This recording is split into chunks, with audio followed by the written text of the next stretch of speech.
after I did my 1,000-pound squat, you could see me crying right after I finished the lift. But I filmed another video later that day talking about my feelings and that I had from the responses that I was getting. I was just bawling, and I'm okay with that. I'm okay with putting that out there because that is me. And so, but that's not something that is easy for people to do.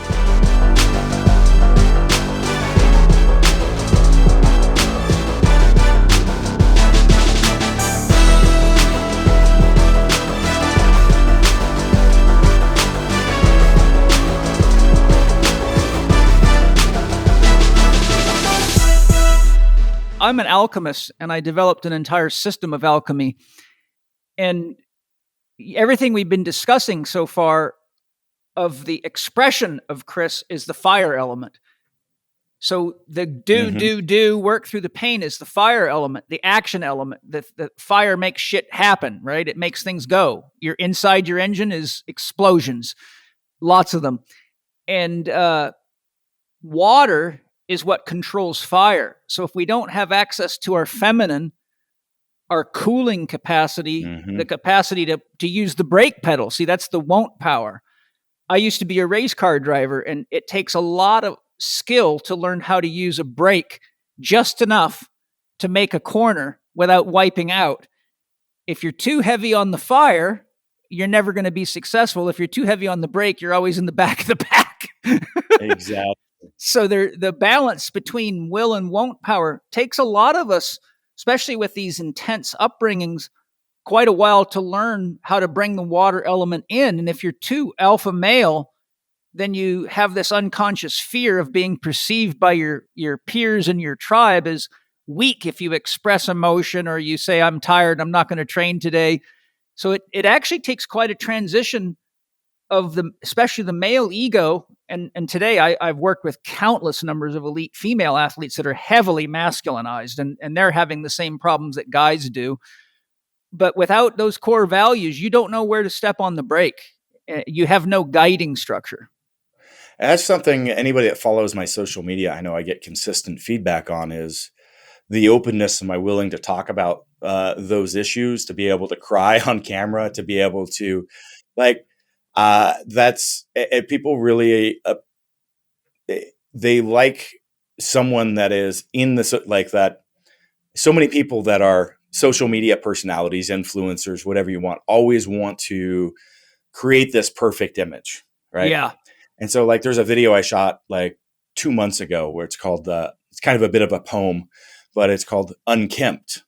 And I'm like, this is me. My hair's all over the place. I've got ADHD. You watch my videos online, you see I just am what I am, and I don't try to dress up and be anything else, right? That's being home, baby. That's home.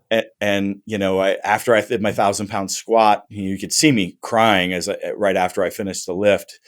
But I filmed another video later that day talking about my feelings and that I had from the responses that I was getting. I was just bawling, and I'm okay with that. I'm okay with putting that out there because that is me. And so, but that's not something that is easy for people to do, right? No, and it's also, as you probably are aware, if you were to be in, say, Louis Simmons' gym and you cried, they might actually have a hard time being present with you because it would shock them and scare them. When you get too identified with strength, power, speed, and masculinity, there's actually a fear of the feminine. And that fear actually leads us to not having any mechanism of controlling the fire that once served us, but now is eating us from the inside out. And this was a big change for me in my work environment. So we're going back to 2014 again. Imagine the high-powered executive guy. You've got a face, a front, this I was never an asshole or that. I've had people follow me my whole career. People work for me for 2 decades, follow me from one job to the next. I've always treated people well, but there's still this almost robot mentality where when people come to you, they know exactly how you're going to respond. Emotions are going to be shown. And I needed a different environment. I had to create this environment where in my workplace, I could be me. I could wear myself on my sleeve. And I had to build that. And it's not uncommon for me to sit down and cry with an employee to like, these are, you know, like I said, I've got mental issues. I've had a lot of trauma in my life, but I also have biological too. Like I've got pretty severe bipolar, and I've got big ups and downs, and trying to like manage that in that prior corporate world was incredibly taxing and demanding when I didn't have the opportunity where I'm open with this with my team and be like, hey, this is, I'm going to present myself in different fashions. And if I'm not okay to be here, I'm not going to be here. Yeah. When I'm on my peak and my high, yep, that's where all the crazy designs and ideas and the things that move the business forward. And then there's going to be the other times. And this is where I'm at. And man, that has been so different. I can't, and it's, It's healthy different. It is healthy for me. Like I had to be there. I couldn't sustain that type mentality. And it's like that was the same person that was, trying to set the world records and do all this. And it's like, I'm done proving myself to others. People are going to say my lifts are, fake or legit, not legit because they're not to a standard and to a judge, in a meet. I'm like, I don't care anymore. I want to do what makes me happy and present myself and chase the things that I want to.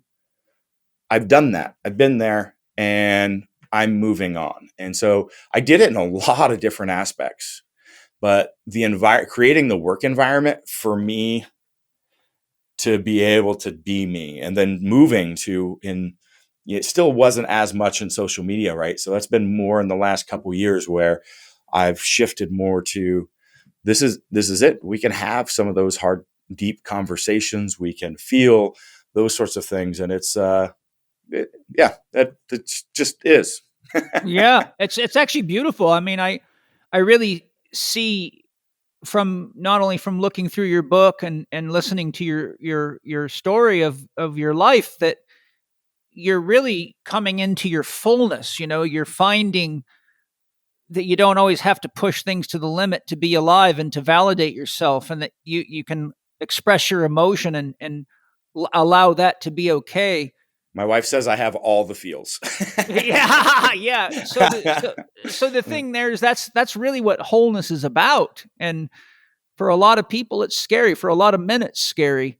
And I know for me, it was a crisis when I went through my midlife crisis. It happened the pretty much right when I turned 50. It hit me like a ton of bricks. But when my second wife Angie got pregnant with my little boy Mana, who's 5 now, his being in the womb opened my heart chakra so much that just emotion was moving through me.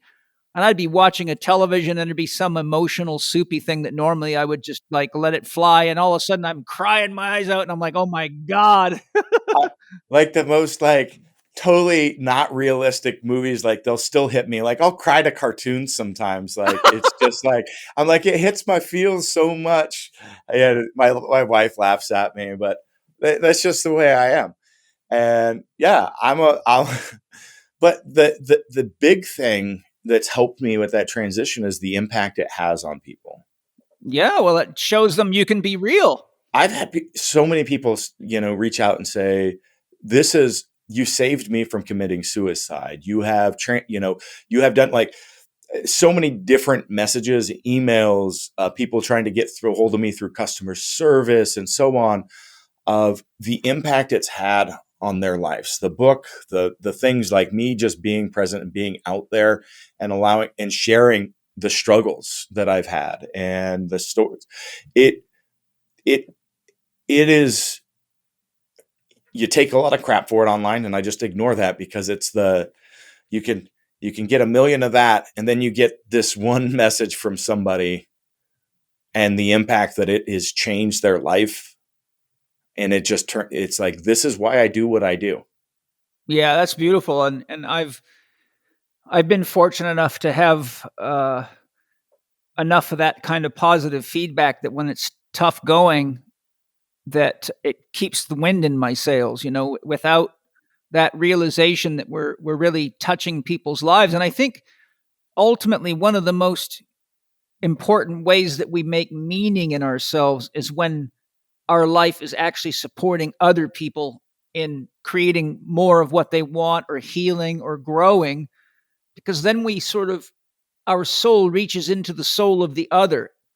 And by doing that, we actually add the best parts of ourselves to somebody else, because we've already filtered through all the toxins and all the poisons and all the challenges. Mm-hmm. So we can give them the inspiration and the motivation and the courage that they can make it through it, because we've already made it through the fire. So we can say, look, you can get through this because I know you can get through it.